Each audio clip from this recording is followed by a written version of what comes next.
Welcome to this Photoshop training session where we're going to look at the use of the gradient tool and just understand all the different options available to us.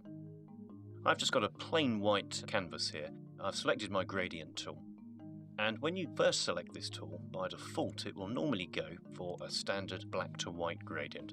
It happens to depend on whatever you last used within a session. So if I click OK and then I just click and drag with the tool, it then just gives me a default gradient black to white. The distance that I drag the tool and the angle, you can see that it then delivers the gradient in different ways.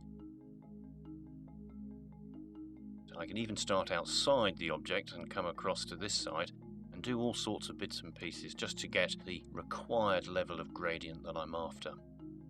To be able to modify the gradient, we need to go up to here. Now there's two parts to this.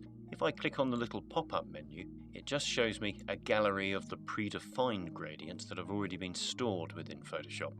However, if I click onto the actual bar itself, it then takes me into the gradient editor. So it's slightly different between the whole Adobe suite of programs. In Illustrator, for example, you go to the window menu and you can choose gradients from the list there. In this gradient editor, we have this little bar at the bottom. I think it's easier to modify this and then click New to be able to save your gradient, which will add it to this list.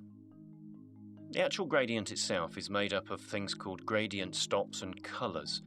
The colours are the objects at the bottom here, so you can see that this is my colour black that I'm using, and the further I move it along the bar means that from there up to 70% would be solid black, and then it will create the gradation of the black through to white from that point there onwards.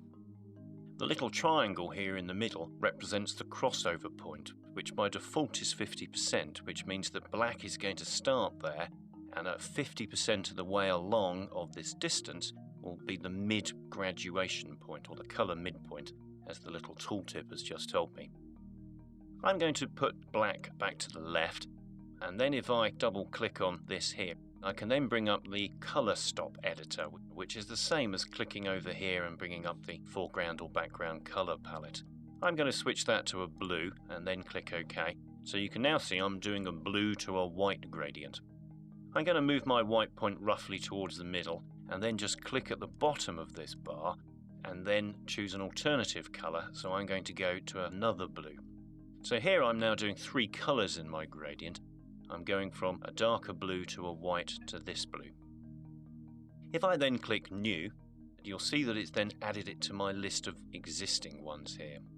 If you want to delete any of these, you just put your cursor over it, and how you do in quite a few Adobe programs, you hold down the Alt key, and this would allow you to get the little scissors so that you can then just click to cut something out.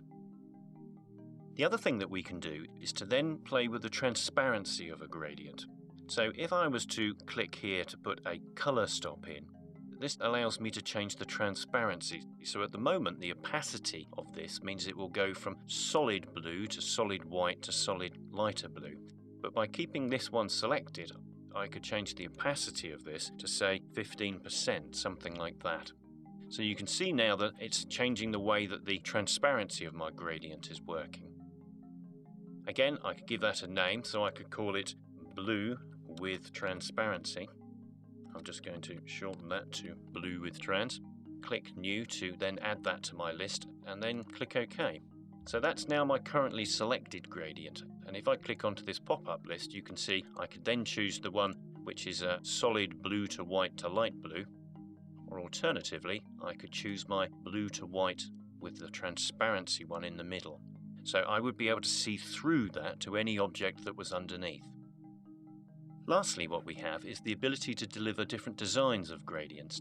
Now, most programs allow you to do a linear gradient, as I'm using here, or a radial gradient, like that.